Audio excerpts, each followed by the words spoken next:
Selamlar millet, ben Yoya. Bu videoda kaldığımız yerden devam ediyoruz. Şu anki rakibimiz Deathgivers 4-3. Kendisi her zamanki gibi Greater Mist'in kapısında beklerken bana bir waiver teklif eden arkadaşlardan birisi. Q skill'imi taramalıya aldım ve W duvara aldım. Gördüğünüz gibi duvardan geçemedi ES ile, o yüzden direkt olarak yendik zaten. Bunu çok da anlatmaya gerek olduğunu düşünmüyorum. Çok fazla Deathgivers kesiyoruz biliyorsunuz. Artık bağımlılık yaptı. Bu seferki rakibimiz Great Frost. Buna karşı oynarken direkt olarak atlayabilirsiniz. O yüzden ayakkabımı basıp koşuyorum. Adamın Gigapot'unu baitleyerekten birazcık vakit kazanıyorum aslında. Gigapot'u bitsin de E atayım diye. Gigapot'u biter etmez E atıyorum. Daha sonra da adamın E skill'ine zırh basmaya çalışıyorum. Çok fazla damage yemeyeyim diye. Şu anda adamın ayakkabısı yok. Cape yok. Hiçbir şeyi yok. Ama kaçıyor benden. Tekrardan resetliyoruz. Tam tekrardan savaşacağız. Ulan one shot geliyor. Çok fazla one shot'a denk geliyorum bu Doomist'lerde savaşırken. Artık bıktım biliyor musunuz? Ve adamı öldürdüler mi öldürmediler mi hiçbir fikrim yok. Tek bildiğim adam orada yok ve bunlar beni kovalıyor bu sefer. Ama kaçıyorum, sıkıntı yok. Ya daha deminki savaş boşa gitti aslında. Yalanla savaşmış olduk. Kazanıyorduk aslında.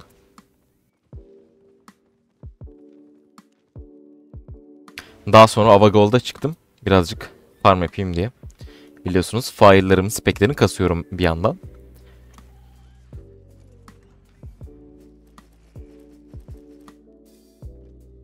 Beyler, benim bu hesapta şöyle bir kaderim var. Grup kontentine çıktığım zaman, hatta önceki videolardan hatırlayan vardır. Böyle tüm takım ölse bile ben ölmüyorum. Hani şansa bağlı tabii ki de, hani öyle çok iyiyiz falan diye değil yani. Şansa bağlı, ben ölmüyorum. Herkes ölüyor, ben ölmüyorum sadece. Hesabın şansına bakın. Burada tam aşağıdayken bize patlıyorlar, fakat ben aşağı taraftayım, o yüzden diğer ekibe katılamadım. Burada kaçmaya çalışıyorum. Yanımdaki adamı yiyorlar. Ben de kendimi dışarı atıyorum. Ama slotlar çok fazla vuruyor ve yere düşüyorum. 3 dakika cooldown'a giriyorum. Burada benim tüm tayfayı öldürüyorlar kankalar. Bir tane insan yaşamıyor benim dışımda. Şimdi hani burada nasıl bir şans mı desek, bal mı desek, ne desek bilmiyorum ama işte bu kontenti atlatıyorum bir şekilde hayatta kalarak.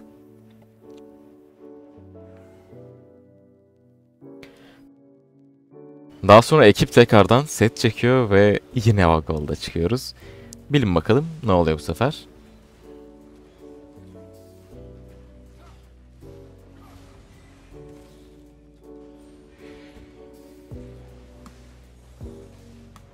Yine mis gibi gold'umuzu dönerken, hatta bak ne kadar fame geldiğine de bak. İzle şimdi. Şuna bak, slottan 54.5k fame geliyor. Mis gibi yani. Hatta bak diğerinden 60k geliyor. Şimdi tam mis gibi dönüyoruz. Ulan yine gelmez mi başka bir parti? Ne zaman hava golda çıksak bir parti patlıyor zaten, anlamadım ben. Neyse işte 2000 tankın yanına koşuyorum ben. Burada face ile arkamızdan gelen 4 kişiyi falan ben tutuyorum tek başıma, bak. Geçemiyorlar köpeklerle falan, kurtlarla. Fakat bizim healer'ımız çok geride kalıyor. Yakalıyorlar adamı. Kurtarmaya çalışıyoruz işte elimizden geldiğince. Ama arkada healer'ımızı alıyorlar maalesef. O yüzden healer'ımız öldükten sonra da tüm ekip geberiyor. Bilin bakalım ne oluyor. Ben yaşıyorum. İzleyin abi, bak yine benlik bir şey yok. Yine ben zırhımla adamları falan tutmaya çalışıyorum. Kurtarmaya çalışıyorum elimden geldiğince. Ama yok. Tüm ekip yerde benim dışımda. Yine ben kaçıyorum şansa bala. Bakın burada olan olay felaket komedi. Bak şimdi. Kötü örneği izleyin. Arkamda gelen kişi.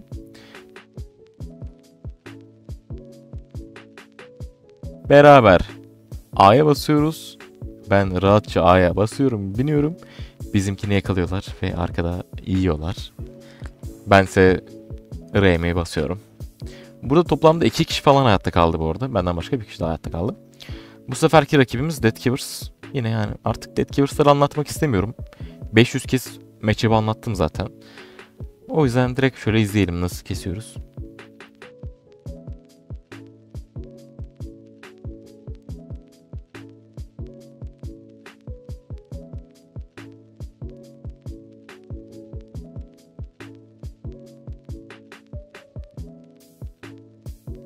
Bu seferki rakibimiz Shapeshifter'lardan Lightcaller.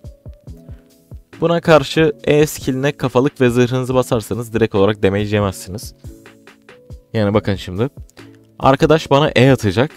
Benim yaptığım harekete bakın.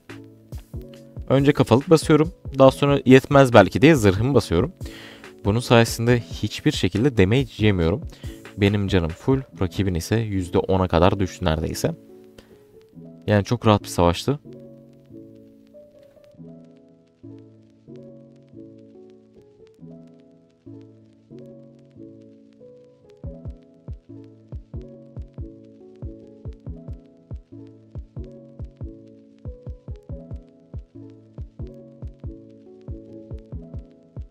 Bu seferki rakibimiz Flamewalker.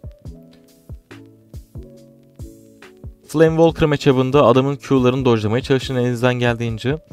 Bir de benim şu an kullandığım Cultist Rob'u kullanıyorsan ve rakibinde Tenacity Jacket falan varsa, Frost Shield'ı varsa, Inferno Shield falan fıstık. Yapman gereken tek şey adamda interrupt yoksa adam zırhına bassan sen de zırhına bas. Yani mis gibi damage yemezsin, canın fullenir ve sen daha word oluyorsun. Onun dışında Q'larını tutturursan kazanırsın. Burada adam benim undead'imi patlatıyor ve resetliyorum ben. Çünkü undead'im patladıktan sonra yapacak bir şey kalmıyor. Ve manam da bitmişti. Zırhım geldiğinden zırhım basıyorum. Hem canım hem manam fullenmiş oluyor neredeyse. Ve rakibe karşı avantajımız oluyor aslında. Cultist Rob'un böyle bir avantajı var işte. Sen resetleyebilirken rakiplerin resetleyemiyor. Bunun sayesinde daha fazla yapan oluyor. Şimdi dümdüz adama zaten gireceğim. Şu an kaçmak dışında yapabileceği pek de bir şey yok. Çok avantajlıyız çünkü.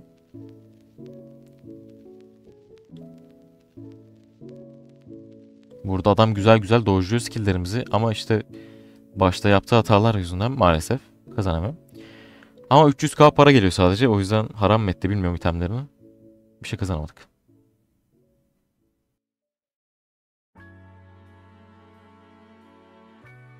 Bu seferki rakibimiz Twin Blade, Phantom.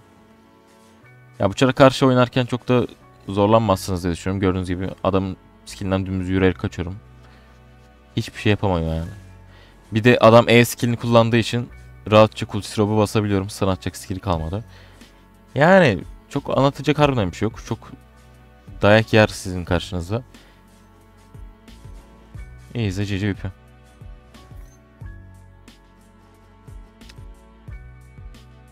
Bu arada eline sağlık kardeşim.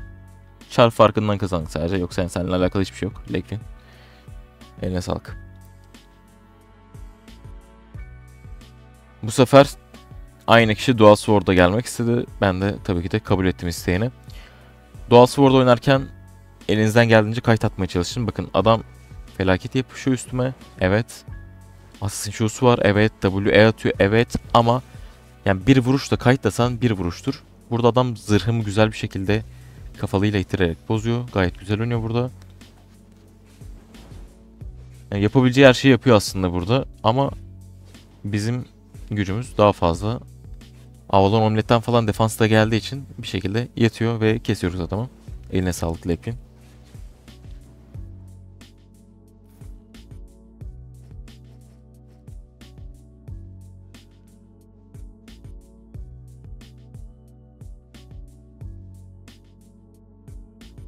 Bu seferki rakibimiz tekrardan Deathgivers. Haydi izleyelim. Kendisi 5-3-1 Deathgivers.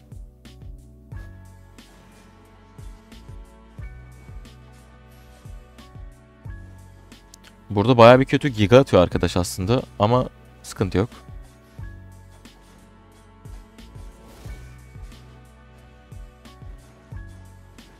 Bu arada diğer Deathgivers'lara göre bu arkadaş daha çok zorladı diyebiliriz. Çünkü bakın çok yakın oluyor fight, gördünüz mü? Baya eğlenceli fight'tı bu adamla oynarken. Eline sağlık.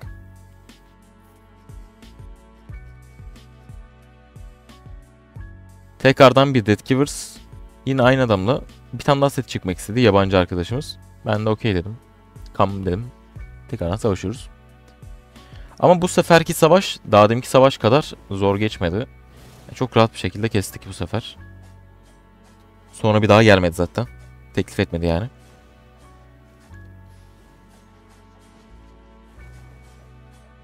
Gördüğünüz gibi neredeyse %50 EP'miz var.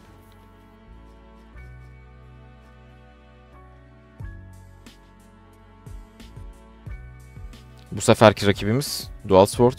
Dual Sword'da bu adam W'sünü kalkan almış ve felaket beyitiyorum arkadaşlar burada. Ben adamın W kalkan aldığını fark etmedim. Sword'un W'sünün özelliği tam o skill'i bastığı anda bir damage gelirse adamın vurduğu damage'in daha fazlasını geri yansıtıyor. Of yani. Herife tam W'ye attığımda kalkan bastığı için kendi kendimi dövdüm aslında. Ama daha sonra hani skill'ini fark ettikten sonra da rahat bir şekilde kayta savaşıyorum. Eğer ki rakibiniz kalkanı alırsa bu sizin kayıtlamanız için bir avantaj oluyor. Çünkü W'su size yetişemiyor. Burada Unnedim patladığı için kaçıyorum arkadaşlar. Ve zırhımın süresi geldiği için hazırda bekletiyorum.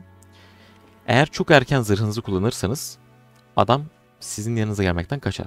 Size biraz daha yaklaştığında zırhını basarsanız adam canınız fullendiğinde fark ediyor olayı. Az kaybedeceğim bu savaşı falan diye. O yüzden bekletin. Burada zaten canım full, adamın değil. Burada Cultist Rob artı Undead'in avantajıyla savaşı kazanıyoruz. Skill'imi bilerek bekletiyorum. Eğer kaçmaya çalışırsa son saniye atarım diye bekletmiştim. Ve adamı kestik.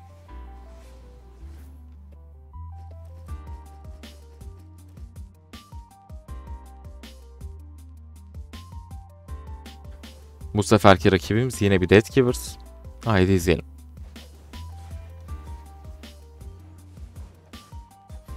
Burada biraz dayak yediğimiz için resetlemek istedim savaşı. Daha sonra resetledim ve bir daha devam ediyoruz.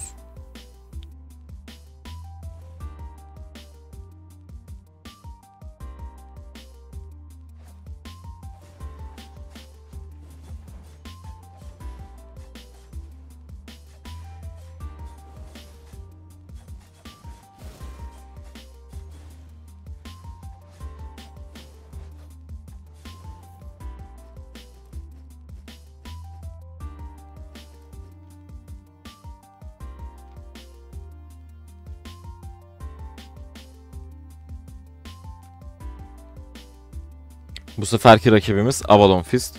Avalon Fist'i oynarken adamın skill'lerine dikkat etmemiz gerekiyor. Çünkü çok felaket vuruyor. Üstüne üstlük adamın interrupt'ı da olduğu için zırhımızı interruptlayabilir.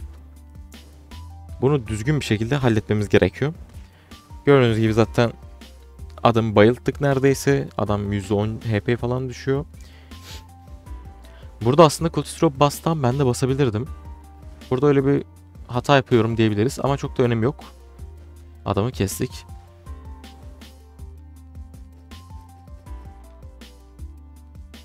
Bu seferki rakibimiz yine ve yine Deathgivers. Serverda kaç tane Deathgivers kestim ben de hatırlamıyorum. Yani çok kestik beyler, çok. Ya gördüğünüz gibi yani canım inmiyor neredeyse. Savaşıyoruz.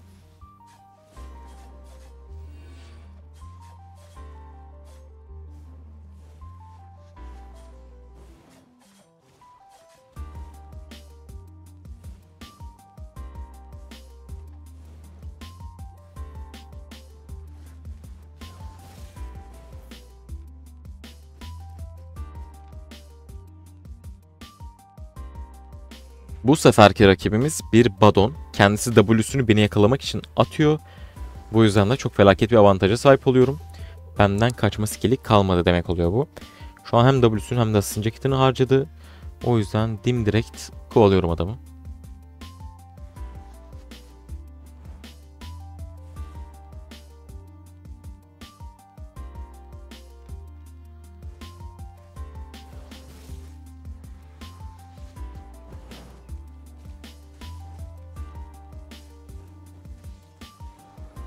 Bu arada arkadaşlar guild arayan varsa guild'e beklerim. Yani 20 milyon üzerindeki fame'deki herkesi beklerim. Şu güzel bir ortamda takılmak isteyen varsa gelebilirler. Ayrıca Her gün veya 2 günde bir falan yayın açıyorum. Bu yayınları Kick'te Yoyan Albion yazaraktan, takip ederekten gelebilirsiniz. Şimdi bu seferki rakibimiz Flame Walker 5-3. Bu oyunda şöyle bir bug var. Eğer gruptan çıktıktan sonra direkt olarak skill atmaya çalışırsan skill'lerin işlemiyor. Aslında bug olduğunu düşünmüyorum. Oyunun kendileri eklemiş olabilirler. Gruptan çıkıp direkt saldırmayın diye. Böyle 2 saniye falan hala grupta sayılıyorsunuz. Bu adam o yüzden kaybediyor bu savaşı.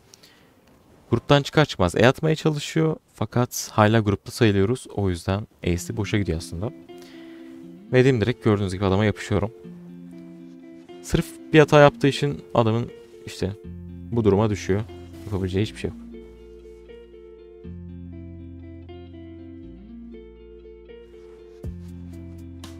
Tam böyle derken yine ratlar geliyor. Allah! Bıktım oğlum ya. Her doğumiste savaşımda birisi geliyor da karışıyor. Burada Allah'tan adamlar çok kötü oynuyor arkadaşlar. Great Hammer direkt olarak Mercenary Hood'unu basıyor bana. Ben de adamın interrupt'ı kalmadığını bildiğim için zırhım basıp dışarı çıkıyorum. Burada hem Great Hammer hem de Fist'te çok leş gibi oynadılar. Yani beni interrupt'la direkt kazanıyorlardı, öldürüyorlardı beni. Neyse. Flame Walker'la tekrardan kapışmaya geçiyoruz. W'suna kalkan atıyorum. Ayrıca E'sinde aslında damage'ini yemiyorum kalkanım sayesinde. Adım Guardian Helmet'ı bittiğinde de ben E atıyorum. Bunun sayesinde adama göre çok felaket önde oluyorum. Bazı zamanlar bu şekilde karşınıza aynı silahlar gelebiliyor. Bunlara karşı skill matchup oluyor. Kim daha okey rakibi tahmin ederse o kazanıyor. Bu sefer kazandık biz. Ellerine sağlık rakibin. Şu anki rakibimiz Arclight Blasters. Ya şu oyunda en korktuğum charlardan birisi Arclight Blasters. Flame Walker oynarken. Çünkü elemanlar çok fazla mobiller. Hem W hem de ayakkabıları hem de E'lerinden gelen mobil sayesinde tüm Q'larından kaçabiliyorlar. Üstüne hani damage'in de yetmiyor adam E attığı zaman falan.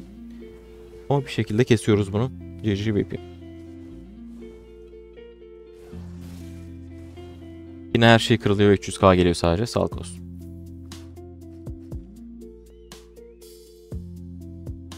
Bu seferki rakibimiz Provlink. Bunda da aynı daha demin anlattığım olaydaki yaşanan durum yaşanıyor. Gruptan çıktığında bir 2 saniye falan grupta sayılıyorsun hala. Ve gruptaki Provlink'leri de görünmez olsalar bile görebiliyorsun. Bu arkadaş da kendini görünmez sanaraktan geliyor üstüme doğru. Ve bunun sayesinde savaşı avantajlı bir şekilde başlıyorum. Ve aslında güzel savaşıyor biliyor musunuz bu adam? Eğer adamın W'sünü dojlamasaydım beni kesebilirdi burada. Bakın.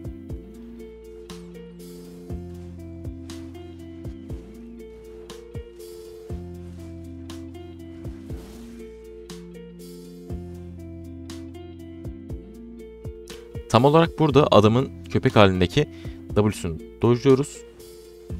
Damage yemiyorum bakın. Eğer ki onu tutursa aslında beni kesebilirmiş. Ama undead'im patlıyor ve kesiyoruz adamı. GG.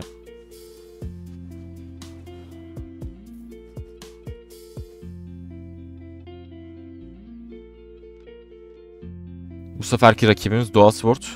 Geçenlerde savaştığımız adamın aynısı. Tekrardan savaşmak istedi. Okeyledim.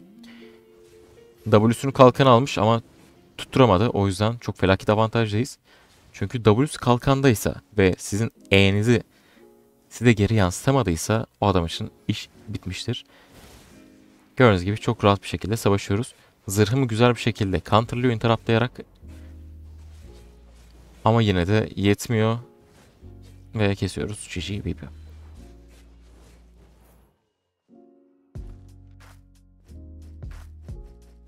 Gördüğünüz gibi silahımız son durumu bu şekilde arkadaşlar. Ve statlarımı da bu şekilde durdurup görebilirsiniz. Teşekkürler.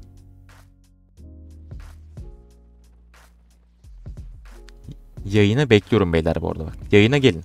Kick Yoyan Albion. Takip edin, bildirim gelsin ki ben ne zaman girdiysem görün. Veya görmezseniz de hem Discord'dan hem de YouTube'dan paylaşıyoruz. Oradan görebilirsiniz. Bu adam çok fazla kayıtladığı için savaşı izletmedim bu arada ama kestik adam işte. 550k falan geldi. Daha sonra tekrardan savaşmak istedi. Ben de okey dedim.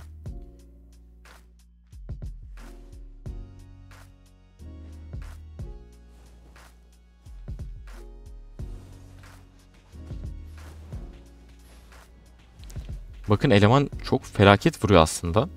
Hani biraz daha zorlasa beni kesebilir. O kadar güçlü bir çarı var adamın. Ama bizim çar da güçlü maalesef. Yani benim için maalesef değil tabii ki de, adam için maalesef. Ama sağ olsun. GG BP.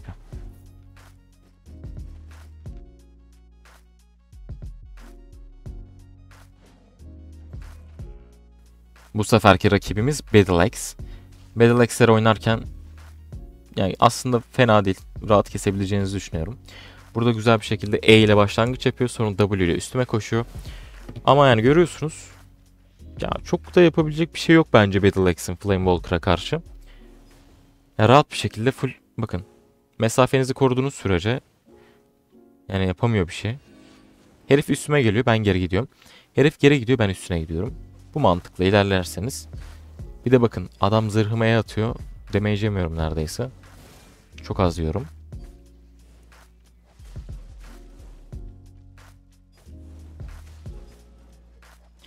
Ama böyle dedim de gidip de gazı gelip yani skill falan dojlamadan savaşırsanız ölürsünüz. Yani adamın skill'lerini gördüğünüz gibi elinizden geldiğince dojlamaya çalışın. Burada manam bittiği için birazcık sakince hani ileri geri yaparaktan oynuyorum. Ve gereksiz yere Q atmaktan kaçınıyorum şu anda manam olmadığı için. Burada adam geri dönüp savaşmak istiyor. Kafalımı basıyorum demeyeceğim diye. Zırhı basaraktan hem canımı hem manamı dolduruyorum ve bu saatten sonra artık safe bir şekilde skill atabilirim. GG BP. Güzel para atıyor bu arada. Bu seferki rakibimiz Curse Staff'lardan Shadow Color'dı sanırım. Bir de Soldier Armor'u var rakibimizin. Beni bilen bilir, çok fazla Curse'lere öldüm. Ama niye her seferinde tekrardan savaşıyorsun dersen de bu adamları öldürünce ben bir keyifleniyorum aga. Hani Curse falan öldürmek o kadar mutlu ediyor ki beni. İntikam almış gibi hissediyorum. Hani keyifli abi. O yüzden her seferinde deniyorum. Hani en çok onları ölüyorum evet. Damage'den hesaplayamayaraktan. Ama yine de eğleniyorum. Bu zaten fark edeceksiniz. Arkadaş hiçbir şey yapmadan beni dövebiliyor yani. Bir de bir şey yapsa ne olacak?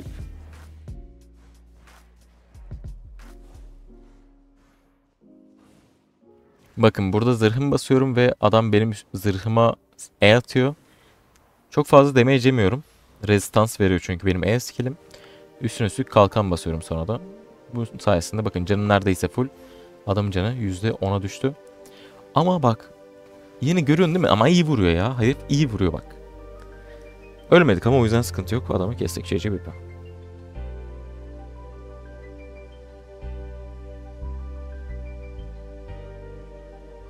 Arkadaşlar burada yine bir Fist'le savaşıyoruz. Adam içimize girip W atıyor, E atıyor. Daha sonra da çarını park edip Assassin Hood'la skill'lerini getiriyor. Ya burada One Shot Brawler Gloves oynuyor herif. Ama biz full böyle defansifiz ya, o yüzden yetmiyor aslında damage'e. Biraz defansım az olsa aslında tekleyebilirdi beni. Yine eline sağlık rakibimizin. GG BP. Bu seferki rakibimiz Carving. Bakın burada adam ayakkabıyı basıp üstüme doğru koşuyor. Ben burada avantajla başlayayım diye Q atıyorum. Burada %100 dojladığımı eminim. Tamam mı bak. Dojlamadığımı düşünen varsa tamam siz bilirsiniz ama ben o E'yi dojladım. Hitbox'ından bana çarpıyor bir şekilde. Garip bir şekilde anlamıyorum neyse. Burada bir güzel savaşıyoruz. Benim yaptığım bir hata yok burada savaşırken. Bütün skill'leri tutturuyorum zaten. Ama rakibin W'su interrupt olduğu için benim zırhımı interruptlıyor. Buna yapabilecek bir şeyim yok. Yaptığım tek büyük bir hata var burada. Ben Undead'le oynuyorum. Adam Smuggler Cape'le oynuyor. Yani bir pot fazlası var adamın. Ben burada Undead'e girdiğim an kaçıp gitmem gerekirdi bence. Gaza gelip savaşmamalıydım. Ve bu şekilde setimizi kaybediyoruz. İzlediğiniz için teşekkür ederim.